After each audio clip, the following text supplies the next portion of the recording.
సాయిసా ఏం చేస్తున్నావమ్మా? ఆమ్లెట్ వేస్తున్నావా? ఎవరికి? తాతయ్యకా వేద్దామా? నేను వేస్తాను, నువ్వు తిప్పే. తిప్పు, స్పూన్తో తిప్పే.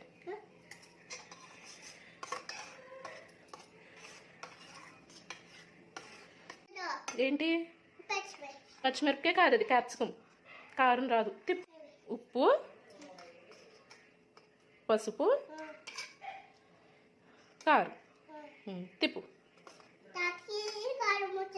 కారం రాదు, తక్కువగానే వేసాం కదా. తిప్పు. కలిపేసావా? వేసేద్దామా? వేసేసామే. దేనికి వచ్చేసిందా? సాయిసా ఆమ్లెట్ అయిపోయింది. తాతకి ఇచ్చేద్దామా? నీకు వేస్తాను ఇప్పుడే.